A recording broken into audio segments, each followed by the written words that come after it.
What's up, everybody? Welcome to Marriage Unmastered. It's me, your boy Hen.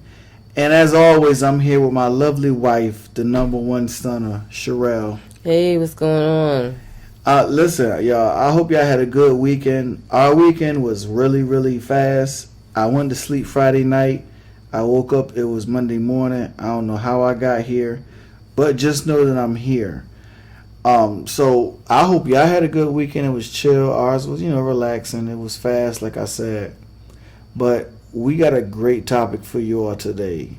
Let me get that drum roll, please. Boom. So today's topic, everybody, is the role of the in-laws, right? It's real interesting.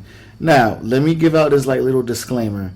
Some of you who are married, I understand that you might not have an in-law, a mother-in-law, or a father-in-law, or you don't deal with them on whatever level, or they're not, or they are in your life. Either way, we're gonna hit all perspectives today about their role. Now, in my mind, now sure you can correct me if I'm wrong. The role of a mother-in-law and of a father-in-law is to be there for both parties, give a non-biased response when you call for help or advice of some sort, right? If you call your mama and you tell your mama about me and you're venting to her, you want her to listen to all of that and not really respond, but respond in a way where both parties are accepted of whatever advice is given. You know what I mean? Yeah, I do. Because one thing about a parent, and it could be a friend or a parent, you tell somebody something about me, next time they see me, all those feelings and emotions are going to come up, and that energy is going to be different. And we might have forgave each other and moved on and lovey-dovey and all that, but other people, they only see that other side of what you gave them. Right. So number one, I think it's very imperative that you don't tell your business like that, especially in a marriage, because you don't know. Marriage is an evolving thing. It is an organism, so it is forever changing. It's forever growing. It's forever healing. And so with a husband and with a wife, they're always going through these changes where it's I might hate you on Thursday, and I probably will tell everybody that I don't like you. But come Friday morning, I'm in love with you. You my boo thing. You my bae. I still got to deal with other people's feelings, because the last thing they heard about was how I didn't like you. And that's only in retrospect. Y'all, I love my wife. I ain't got no issues with her. I'm just trying to give an example for today's topic about the rules of the in-laws. How you feeling, honey? Tell me about it. Yeah, I feel like the in-law, in my mind, would I think ideally they would be a support system for sure, right? They should, or not should, but it would be nice if they offered I guess advice only when asked, though. I feel like it's really important. It's a very thin line between being nosy and being offering advice, or being not even nosy, but being just overly pushy on what your opinion is. Yeah. I feel just really being that support, and kind of a listening ear, helping out with things, definitely being a support system. Support system, that's key, right? Yeah. You got to support in a systematic way, not support by going off on your daughter or your son's spouse because of what you think they need to hear. I feel like it's hard to I always try to put myself in the other person's place like when our children get married, like we're gonna be the in-laws, right? So Yep. I always try to think about, how I would behave. Mm. I think my father is a very unique person when it comes to in-laws. Like, he always takes like Henry's side. Like my dad, he never takes my side, and he does it in a manner that's like almost like, nope, go figure that out with your husband. Like he never says like, yeah, Shireal, you're right, like, or and tries to like make me feel like Henry did something wrong. His approach to every situation is like, I don't want to hear it. Go talk to your husband. Y'all work it out. Well, that's not necessarily taking my side. That's just saying like I don't want to deal with y'all, and I don't want to. I want to remain biased in the situation. Unbiased. Unbiased. I think, yeah, but I feel like there's a kind of like he takes it too far. Like, so I feel like I said, like you just gotta find that happy medium. Like he always. I mean, I think the only thing Henry could quote unquote do wrong if he ever like hit me or something, my father would listen. But if like other than that, like he's like go talk about it with your husband. But as kind of raw as that is, I feel like that's the right approach. Agreed. Like you should. That is also a form of support, and the support is go fix it with your husband. Like you shouldn't be like complaining or talking to nobody else about what you and your husband or your spouse's issues are. Like, because the only people that could fix it is the two people in the relationship. So I think that even though it's kind of annoying for me, like I feel like that's a way to be a supportive in-law, is to like always kind of like redirect. Don't jump in like, oh yeah, they're wrong, or da da da da. Like it's important for them to like be champions of our marriage, not just the daughter or the son. Rooting from the sidelines and not trying to be the coach Of the marriage, though, not of the individual within the marriage. But yeah, I'm with you. And that's what's up, So like, okay, number one, like a role is for the in-laws is to be a champion and a root for the marriage of that couple, not just that individual person that they might feel or deem that they closest to them. Like, like this my son, this my oldest son or my only son. He gonna always listen to me. Like the movie Think Like a Man. Act Like a Woman, Think Like a Man. And one of the characters was like, he had such a crazy tight relationship with his mom that he couldn't really date anyone else, and she was so possessive. And I think when they started dating, and I'm not sure if that character got married, but when they were dating, he had kind of explained to his mom, like, yo, like, take a back seat, like, chill out. Even though he went through some stuff and he expressed some things to his mom, and she was trying to be like, oh, have her 2 cents and let her know about herself. It don't matter. Ain't your business. Right. You know what I'm saying? If that's your son, let your son do what he do. Right, and I think that's important to like build character in the marriage. Like they, as a couple, we need to be able to figure it out, talk through it. So absolutely, that's like encouraging, like us to do that. That's good right there. Yep. I think that also is really super important for like in-laws to also always remain unbiased, but also I feel like there's also like another level of support too, and that's really like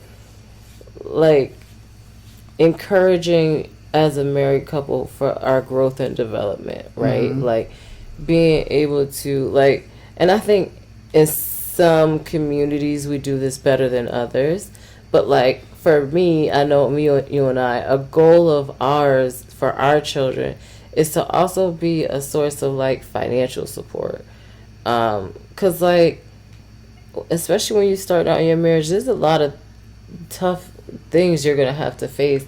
Like any way we could support our children in like the beginning is just getting off their feet, like getting on their feet or whatever. Like being able to gift them like the down payment for their first home, or like, and I know that's not something that necessarily has to be the role, but again, that's a good role nonetheless. There's a lot of people that get that type of support, and I think that that's a nice way to like help your children again, like just kind of get started. And it's not necessarily, like I said, something that has to be done, but I think that's a very important role to play. It's a, you know, like as a parent, I would love to be able to say, congratulations, I'm so proud of you making a decision to be married. You know, here's something to get y'all started. Ooh, I feel you on that one. I love to say to my son, not my son, but my daughter, like, hey, you found the one.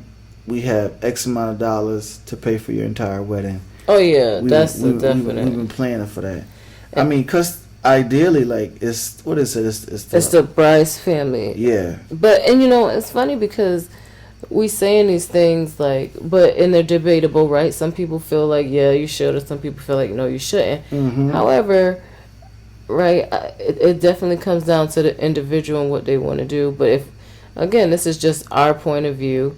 I would have loved for my parents to have had something put aside for when we got married. You know, like when we got married, it was just like we just gotta figure it out. You know, like everything, not the wedding. Crazy. You know, if y'all listen to the podcast, y'all heard our wedding story. Like my dad wasn't about it. Like he wasn't trying to give me $1 for nothing. Like which was confusing for me because I was the only child. I'm a female. Like, you know, I've always also been very spoiled when it came to my father. Like, I was used to him really kind of doing whatever, you know, like for me. So, for when it came time for us to get married, I don't know if it was because we waited a little bit later. We wasn't like in our early 20s or nothing, you know. But it was still disappointing when he wasn't trying to be no part of the financial support. Yeah. So that also, you know, that made it challenging for us when we decided, which is why we ended up deciding to get married the way that we did. But it was funny because even again, if you listen to our story, when we decided we just gonna do it, go down to the city hall or whatever and just get it done, he was like, no, I want to be there. So it's like, okay, what role you want to play? You trying to be a part of this or not? You know, like, and I know it's not about money, but again, it would have been nice. It would have been nice. Yeah. I mean, we experienced like a brief moment of that at our wedding dinner, right? And everybody passed around the table with like an envelope in the car with a lot of money. And so that maybe been, you know, their version of like, this is what we have to give to you all to start something. Yeah. You know, please accept this. Because I don't think a lot of times culturally, our culture specifically, we prepare for things like setting up that couple, that married couple, you know, unless we really involved with the process or like, you know, we've learned it from somewhere else. And I think, right, it could be a lot of reasons to why, right? You know, and I think that's just one of the, for me specifically, generational things I want to break. Like I want to make sure we do set our kids up, you know, make sure we do have something to give them when they get married. So, you know, again, it could just be, you know, a cultural thing. But what I do appreciate, like, so your parents, like, they weren't able to give us a financial gift like that, but they did open up their home to us, right? So that's also a piece of support. Like when we first got married, we had to live with them for almost 2 years, you know. It was almost 2. I thought it was like a year and a half. It was almost 2 years. A year and a half is almost 2 years, homie. So like, but they really just, that's a form of support too. Like that's a role. Like I would love to believe that I will always have a place for my children. Like no matter how old they are, no matter what, like they can always come home. And so the fact that your parents have that same mentality, that's something I would love to also like have as an in-law. Like no matter what age, what stage, if they got children, like if my children ever need a place to stay, I would love to be there for them and their spouse, and which would also be my child at that point if they get married. So that's something, you know what I mean? Like, Yeah, that's a form of support, that just always making sure you kind of got a safety net. and that's good. You know. And I really appreciated that, like with your parents, because again, my dad was like, "Y'all ain't staying with me," you know. So it's really, it's interesting. Yeah, I remember a little bit. He was like, "You better find somewhere." Mm-hmm. Yeah, no, he was like, "Yeah. Why y'all decided to do this?" And I think we were moving, and we were gonna like not split up, but like find different locations to live. Mm-hmm. And he was like, He's "Nah, like, you ain't staying here." Yeah, then he was like, "Why would y'all not be together? Like stick together?" But I don't know where we were at that time. We were in transition, you know, from one place to the next, and we were not married yet. We were engaged, you know. But my father was like, "Y'all better figure it out." And in a way, that I think my dad, that was probably his way too of like forcing me to grow up a little bit, because I did rely on him quite a bit as a young woman. But as we got older, he started to kind of like push me out the nest, you know, like fly girl or false slap on your face, you know. Teach you how to fly. Yeah, so I guess it kind of worked out in a way where it's like, okay, I know I got to take care of myself now. But it's also, I don't know if it's a hinder or a help, but I still always want to be available to like, and I believe if it was really dire, he wouldn't make me sleep on the street, but that wasn't my first place. That wasn't the first answer he was giving me, you know. So you know what I mean? Yeah. I know exactly what you mean. Especially with the part of like your pops not teach you, but forcing you kind of like to grow up. Like, hey, this is what adulthood looks like. This is the next level for you. And parents always have like insight, for our lives, and even within marriages, they have. No, let me adjust. Sorry, they have insight for like maybe where we should start. Not what works, but like where to start, or you know, adjust accordingly. And yeah, I definitely thank God for my parents too. Like, you know, just being there for us and opening up their doors. And they helped out a lot. You know, we would have not arguments, but we would have discussions. Remember, I don't know if you remember this, at like the dinner table with my father, when it would get like heated, he would be like, woo, woo, woo, woo. And I hated that sound, but it always was like a check yourself, son. Like, make sure you're good before you continue to talk. You know, just make sure you're straight, because you finna go somewhere I don't think you want to go, and I don't think you're ready for that. He'd always give me like little signals to be like, all right, be careful, tread softly.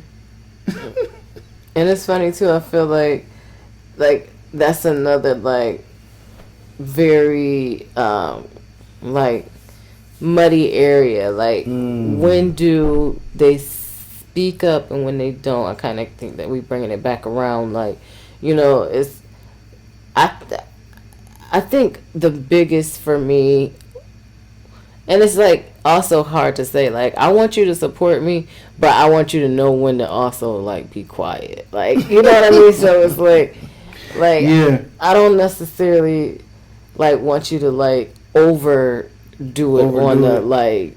I just want you to give the advice or whatever. Yeah, I just want you to say something real quick and then walk away, leave the room, like, right, never come back. I'll be finding myself. It's funny because like I've always wanted to make sure I had a really good relationship with my in-laws, specifically my mother-in-law, because like my mom and my dad's mom were like best friends, so that was like something that was important to me. Like, I wanted to have a good relationship with my mother-in-law. But it's funny, like sometimes she'll be telling me stuff, and in my mind I'll be like, man, listen, you know, like, you know what I mean? Like, I'm gonna be respectful, right? But in my mind, I'm like, listen, man, like, come on, like, or she'll give me advice, and sometimes I will say, like, nah, that ain't my style of doing things, you know, like I don't know what area you in for this advice, like you in the wrong area. And sometimes I'll joke with it too, like, nah, that ain't my style, that ain't, you know, like, and she'll laugh it off or whatever. Yeah, but she know though, she was like, nah, that ain't you, right? That ain't you. Like, you know, like, nah, that ain't the way I'm gonna do that. You know, Yeah. but it's still like, I feel like probably she feels like sometimes she gotta say something, and I can understand that as a woman, because I can see it's gonna be hard for me when my kids get married to like just bite my tongue. Because first of all, I'm not a tongue biter. That's number one, and number two, like, to be able to just hold your opinions back on certain things, I know that's going to be a challenge for me. I know it is. Let me pray for you right now. Shut up. Yeah. But nah, this was a great topic. Understanding the roles. So the roles inevitably and wow, get yourself together. And inevitably would be just support and silence, you know? Support and silence. I mean, and there's many ways you can do it. Like, just subtle tips, subtle nuggets here and there. You know, as an in-law, just, you know, do what you can. Don't overdo it. We gonna listen, but, you know, give us time.